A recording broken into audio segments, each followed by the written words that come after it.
I wasn't snooping. I want to make that clear right from the start, even though it doesn't matter now. I was cleaning Emma's room while she was at soccer practice. She's 16, and her room looked like a tornado had made it with a clothing store explosion. My wife Sarah had asked me 3 times that week to help out more around the house, and I was trying. God, I was actually trying for once. The diary fell when I moved her desk chair. Just slipped right out from where she'd wedged it between the desk and the wall. It hit the floor open, pages spread like broken wings. I should have closed it immediately. That's what a good father would have done. But I saw my name. Dad broke another promise today. The date was from 2 weeks ago. I picked it up. My hands were shaking, though I didn't know why yet. I told myself I'd just read that one entry, make sure she was okay, then put it back. That's what I told myself. The entry was about her volleyball tournament. The one I'd sworn I'd attend. The one I'd missed because Derek invited me to go watch the game at Buffalo Wild Wings, and I'd figured, what's one tournament? There would be others. He texted me during warm-ups, she'd written. Said something came up at work. But I saw his Instagram story later. He was at a sports bar with his friends. He didn't even remember it was the championship game. Mom sat alone in the stands and pretended to take a work call so people wouldn't see her crying. I got MVP and nobody cheered. My stomach dropped. I didn't remember her getting MVP. She hadn't mentioned it. Or had she? Had I been on my phone? I should have stopped reading. I should have closed the diary, put it back, and dealt with my guilt privately. But something sick and compulsive took over. I needed to know. I needed to see how bad it really was. I flipped backward. Weeks, months. The entries were dated, organized, detailed. This wasn't a casual journal. This was a record. Evidence. Documentation of every failure. 3 months earlier, Dad said he'd help me with my college essay tonight. He promised at breakfast. He came home at 11 p.m. smelling like beer and cigarettes. He didn't even remember. When I reminded him, he got annoyed and said I should have texted him. I did text him. 3 times. 6 months earlier, recital day. I had the piano solo. I practiced for 6 weeks. Dad said he'd be in the front row. He showed up in the 3rd movement, sat in the back, and checked his phone the whole time. Afterward, he said good job, kiddo, and asked if we could leave early because he had plans. Mom took me for ice cream alone and let me cry in the parking lot. 8 months earlier, Dad missed my birthday dinner. Again. He said he had to work late. Mom made me blow out the candles without him while she pretended everything was fine. He came home at midnight with a gas station card and a Target bag. He forgot I'm allergic to strawberries. The cake he bought was strawberry. I'm 17 next week. He's known about my allergy my entire life. No. Wait. That was wrong. She turned 15 that year, not 16. I flipped to the cover page. The diary had started 5 years ago. 5 years of documentation. 5 years of broken promises, missed moments, half-hearted apologies, and repeated failures. Page after page after page. I sat down hard on her bed. The room spun. There was an entry from 4 years ago, right after I'd canceled our father-daughter camping trip because my buddy Josh had gotten last-minute concert tickets. Dad said we'd go next month. We never went. He doesn't understand that next month means never now. I don't believe him anymore when he promises things. An entry from 3 years ago, after I'd forgotten to pick her up from school during a rainstorm because I was at happy hour. I waited for an hour in the rain. Mom was in a meeting and couldn't leave. Dad didn't answer his phone. Mr. Henderson, the janitor, let me wait inside. He felt so bad for me he bought me hot chocolate from the vending machine. A janitor was kinder to me than my own father. 2 years ago, after I'd missed her school play, I had 3 lines. 3. I practiced them with Mom for a week. Dad said he'd be there. He wasn't. He said traffic was bad. But Mom left work at the same time and made it. He just didn't care enough to try. Each entry was worse than the last. Not because the incidents escalated, but because they piled up.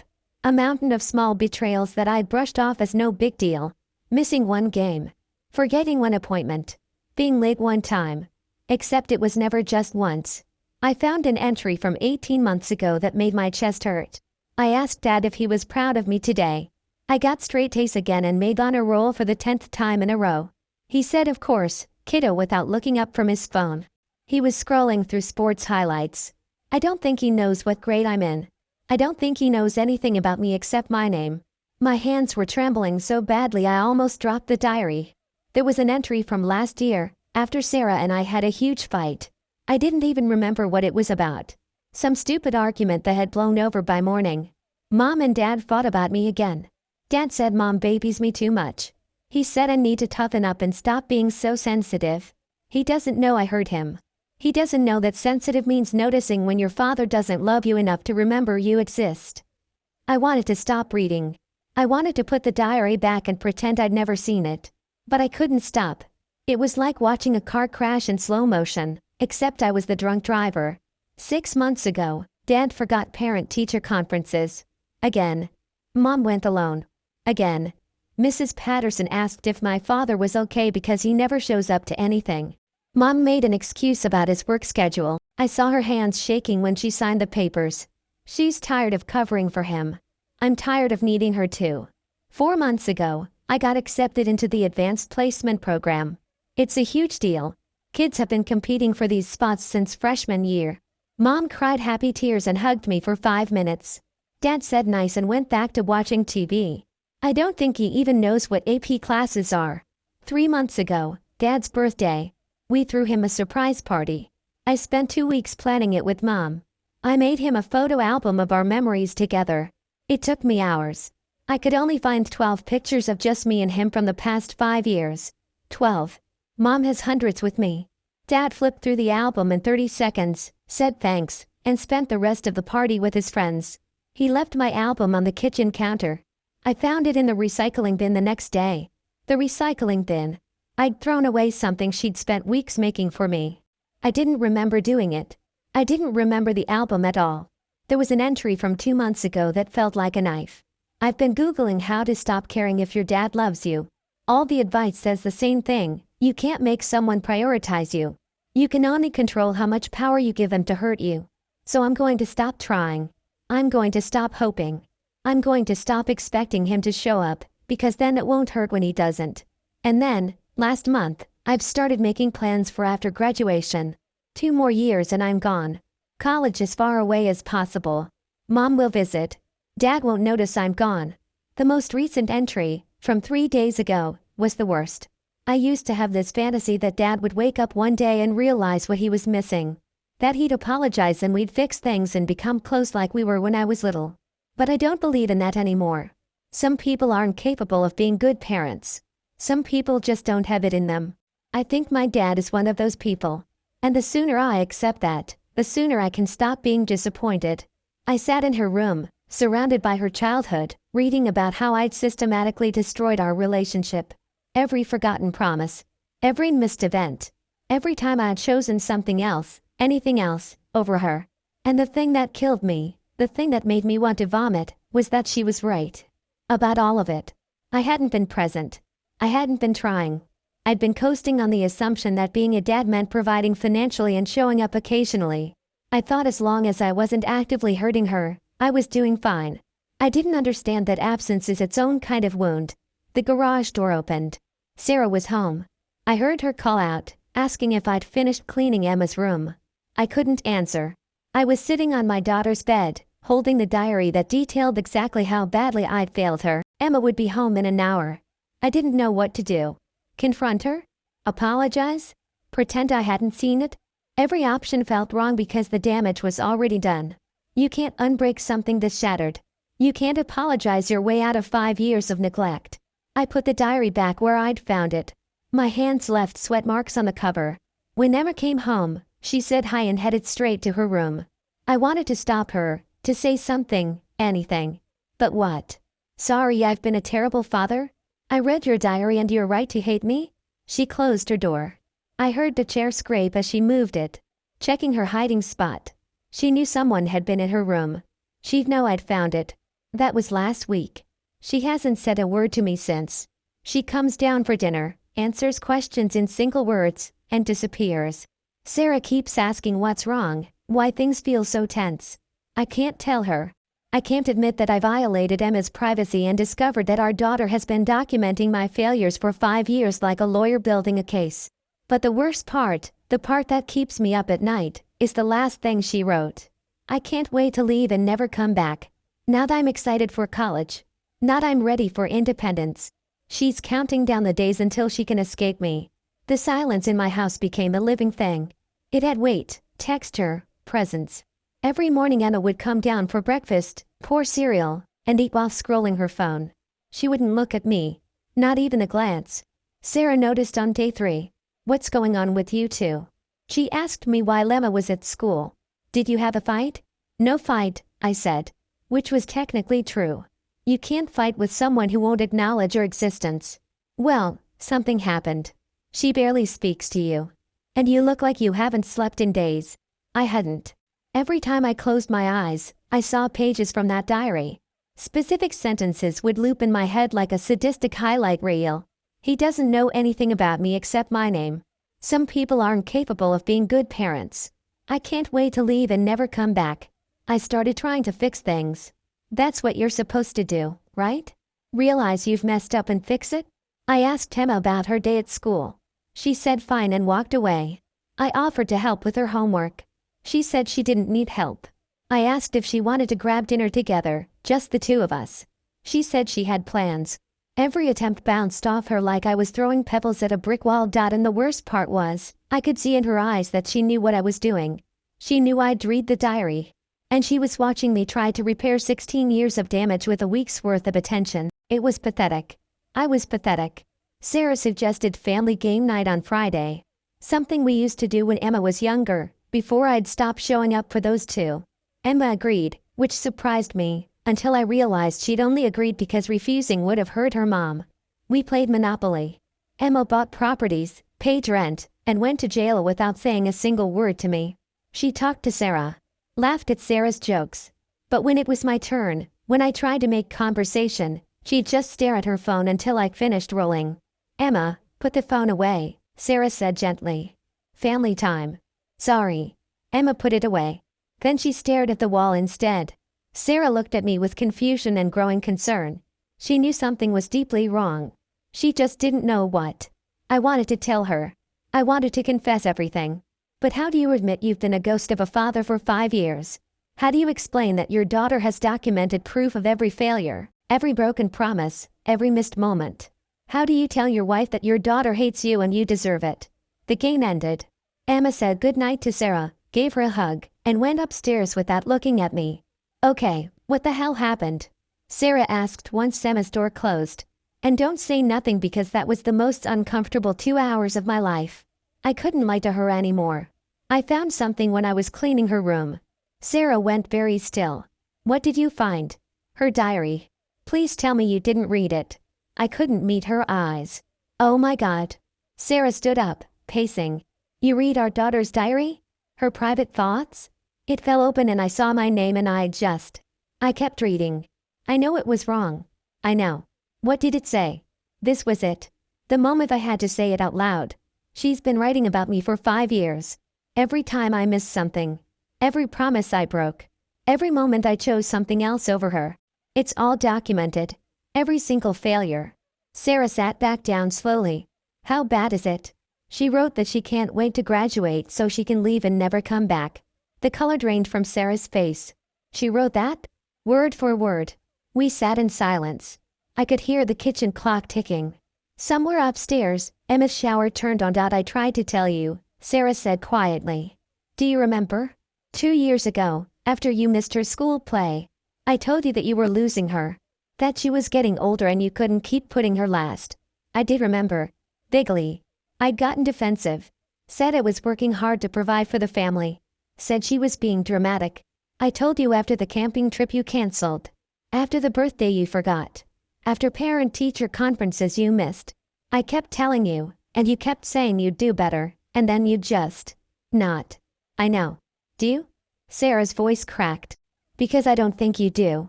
I don't think you understand what you've done. That little girl worshipped you. When she was 5, 6, 7 years old, you were her hero. You were her whole world.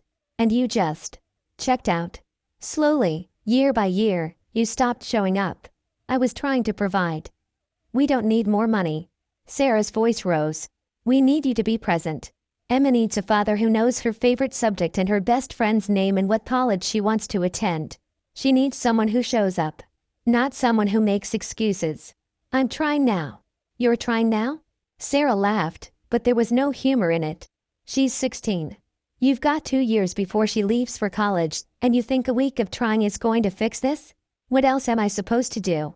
I don't know. But I've been carrying this family emotionally by myself for years.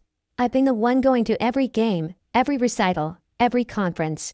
I've been the one helping with homework and listening to her problems and holding her when she cries because her father can't be bothered to remember she exists. Each word was a hammer blow. I've made excuses for you, Sarah continued. To teachers, to other parents, to Emma. Dad's work schedule is crazy. Dad's under a lot of stress. Dad's trying his best. But he is not, is he? You're not trying your best. You're trying the bare minimum, and even that's too much effort most of the time.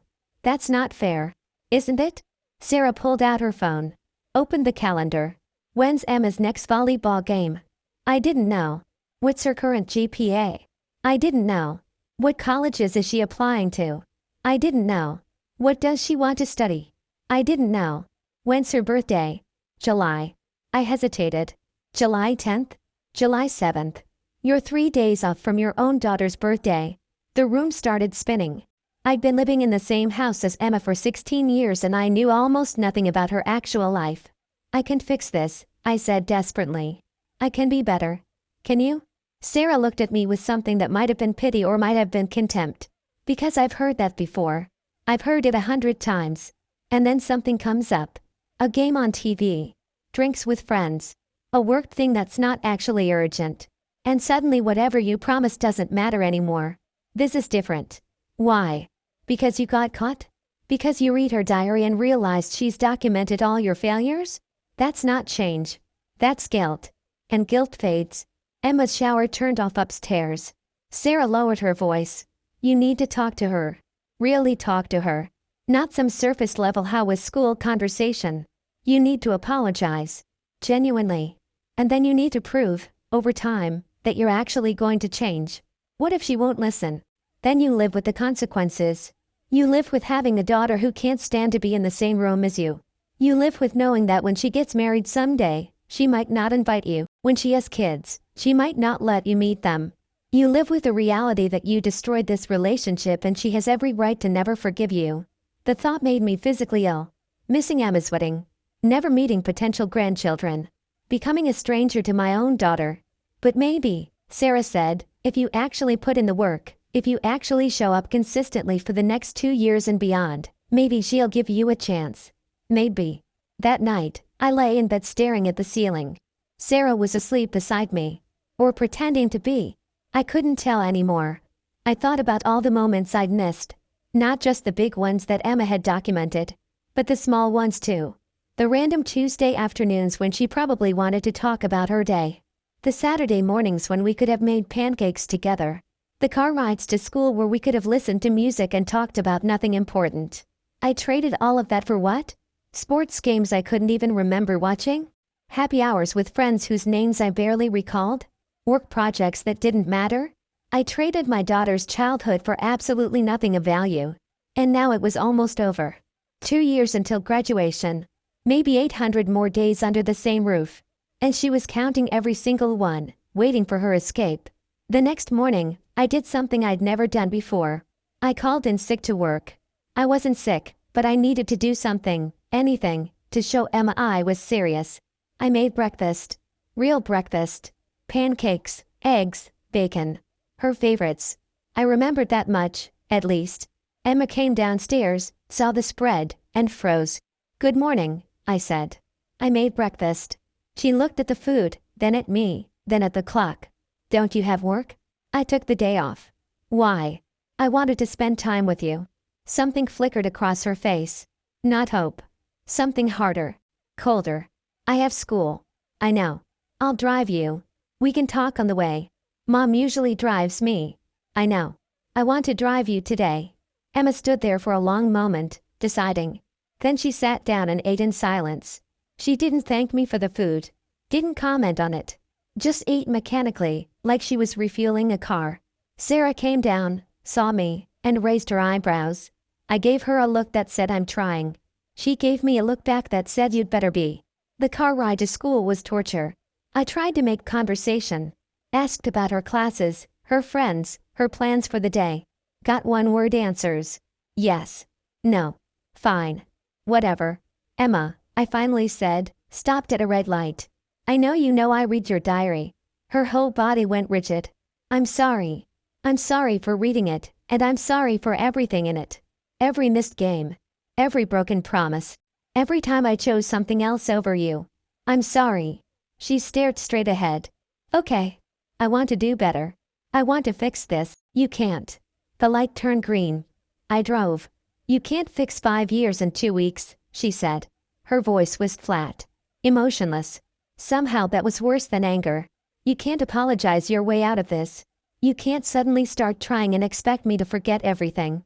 I'm not asking you to forget. I'm asking for a chance to prove I can change. Why should I give you that chance? I didn't have a good answer. We pulled up to her school. Emma grabbed her backpack. You know what the worst part is? She said, hand on the door handle. It's not that you weren't there. It's that you could have been. You had time for your friends. For TV. For everything else. You just didn't have time for me. That was a choice. Every single time, you chose not to be my dad. She got out and walked away. I sat in the parking lot for 20 minutes, watching students file into the building, unable to move. She was right. It had been a choice. 1,000 small choices that added up to one massive failure. And now I was out of chances. I started showing up to everything. Every volleyball game. Every club meeting. Every school event that parents were allowed to attend. I sat in the bleachers, in the audience, in the back of classrooms during open houses. I was there. Emma ignored me at every single one. She'd play volleyball and never look at the stands. She'd perform in the school concert and keep her eyes on the sheet music.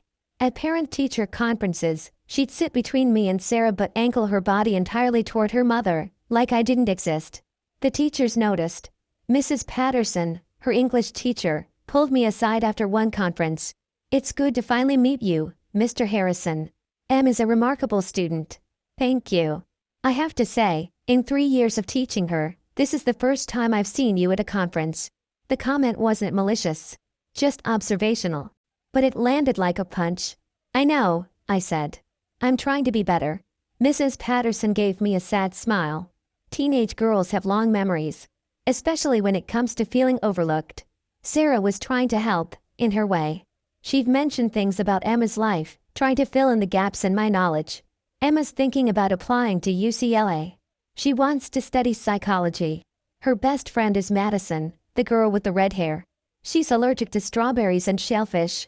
Her favorite color is navy blue, not baby blue. I wrote it all down like I was studying for a test about my own daughter. But information isn't the same as connection. I knew facts about Emma now, but I didn't know her. Not really. I'd missed the years where the bond was supposed to form. 3 weeks into my redemption tour, I overheard Emma talking to Sarah in the kitchen. I was in the living room, supposedly watching TV, but the volume was low and their voices carried. He's being weird, Emma said. He's trying, Sarah replied gently. He's trying now. Where was this energy when I actually needed him? When I was 12 and got bullied at school and cried myself to sleep for a week. When I was 13 and had my first real crush and had no idea what to do. When I was 14 and bombed my math test and thought I was stupid. You never told me about any of that, Sarah said quietly. I told you. I didn't tell him because he wasn't there. Even when he was physically in the house, he wasn't there. And now suddenly he expects me to care that he's showing up? It's too late. It's never too late. Yes, it is. Mom, I love you. You know I love you. You've been everything to me. But I don't love him. I don't even like him. He's just some guy who lives in our house and shares DNA with me. I turned off the TV. Sat in complete silence. Tried to breathe through the pain in my chest. Some guy who lives in our house. That's what I'd become. A stranger. A roommate. Not a father. Sarah found me there 20 minutes later, still sitting in the dark. You heard, she said. Not a question. I nodded. She sat beside me. We didn't touch. Hadn't touched much lately. This thing with Emma had exposed cracks in our marriage too. All those years of Sarah covering for me, making excuses, carrying the emotional weight of the family alone. She was tired. I could see it in her eyes. She's not wrong, I said. No. She's not. I don't know how to fix this. Maybe you can't, Sarah said.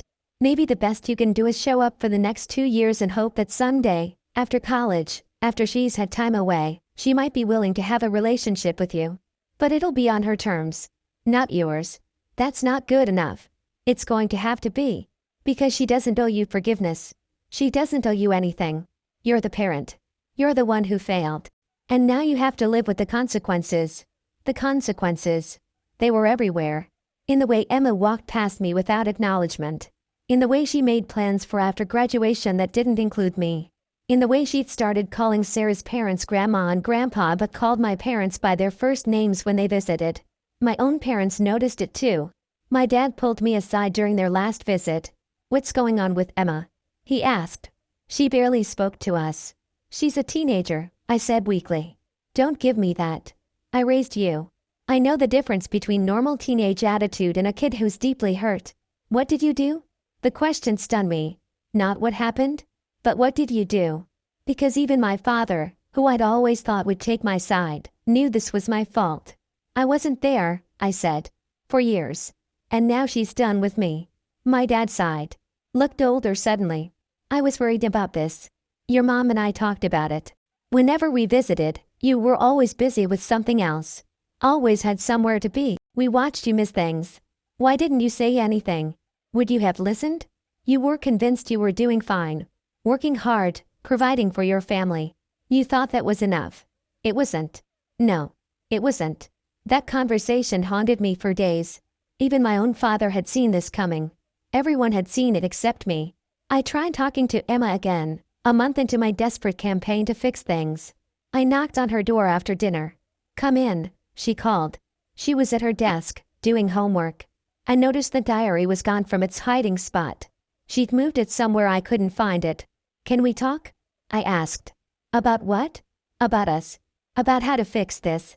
Emma turned in her chair. Looked at me with eyes that seemed far older than 16. "There is no us to fix.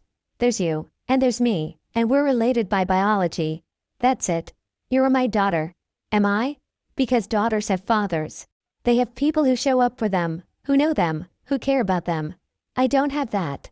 I have a man who pays bills and occasionally remembers I exist. That's not fair." "Fair?" Her voice rose. "You want to talk about fair? Is it fair that I spent every birthday hoping this would be the year you'd remember without Mom reminding you? Is it fair that I stopped inviting you to things because it hurt less to not expect you than to be disappointed? Is it fair that I had to watch other girls' dads cheer for them at games while mine was at home watching strangers play football? I know I messed up." "You didn't mess up. Messing up is forgetting one time. Making a mistake. What you did was systematic neglect. For years. You checked out of being my father and convinced yourself it was fine. I'm trying to check back in." "Too late." She turned back to her homework. "I've already started the process of not needing you. It's easier this way. You should let it happen." "Emma. Please leave. I have a lot of work to do." I stood there for a moment, wanting to say something that would fix it, knowing no such words existed. I left. That night, I did something I hadn't done since I was a kid. I cried. Actually sobbed, face in my hands, body shaking. Sarah heard me from the bedroom and came to find me in the bathroom. She didn't say anything. Just sat on the edge of the tub while I fell apart. "I lost her," I said between gasps. "I lost my daughter. I know. How do I live with this?" Sarah was quiet for a long time. The same way anyone lives with their mistakes. You wake up every day and try to be better. Not for her, because she's made it clear she doesn't want your efforts. But for yourself. So maybe you don't do this to someone else. There is no one else. She's my only child. I know. We sat in silence. The bathroom tiles were cold. The light was too bright. Everything felt wrong. "I think I need therapy," I said. "Yeah, you do." I started seeing a therapist the following week. Dr. Morrison, a woman in her 50s who'd heard it all before. I told her everything. The diary. The broken promises. Emma's hatred. My desperate attempts to fix things. "You can't force reconciliation," she said. "You can only control your own behavior and hope that, eventually, your daughter might be open to rebuilding. But that's her choice to make. What if she never makes it? then you live with the consequences of your actions. That's the risk you took when you decided other things were more important than your relationship with her. I didn't decide that. I didn't think about it. Not thinking about it is a decision. Every time you chose to skip an event, you decided. Every time you broke a promise, you decided. The decision was passive, but it was still a choice. She was right. They were all right. Emma, Sarah, my parents, the therapist. I'd made choices, over and over, and those choices had destroyed the most important relationship in my life. The rest of that year was brutal. Emma stopped eating dinner with us most nights. She'd make a plate and take it to her room, claiming she had too much homework. Sarah stopped trying to force family time. We all just existed in the same house, barely interacting. Holidays were especially painful. Christmas morning, Emma opened her presents with polite thank yous but no real enthusiasm.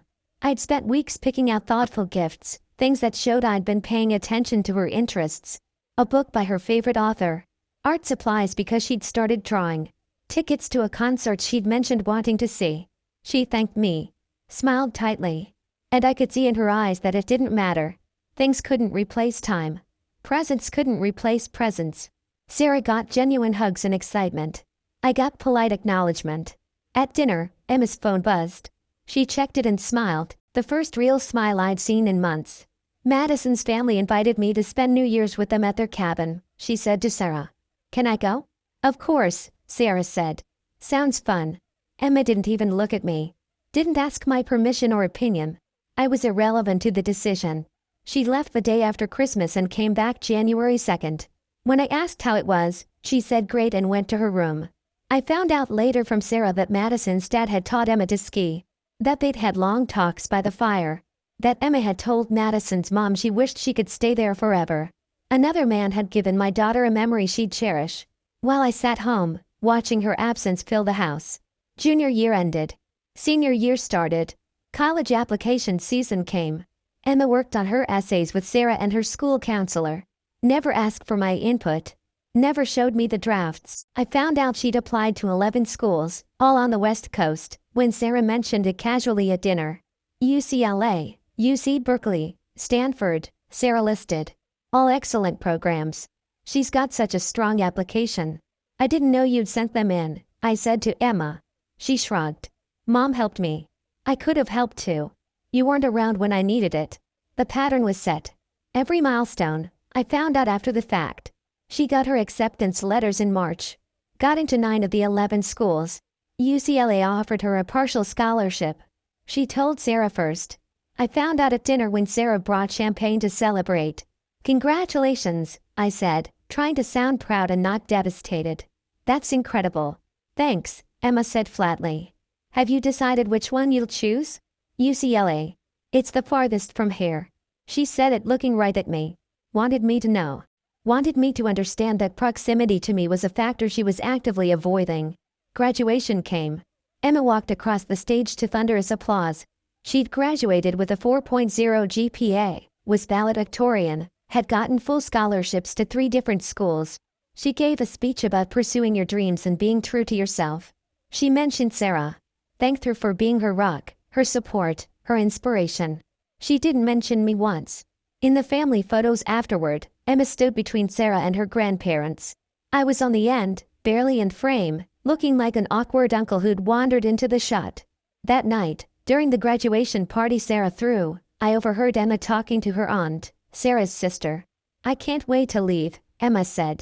Don't get me wrong, I love Mom. But I need to get away from this house. From him. Your dad? He's not my dad. Not really.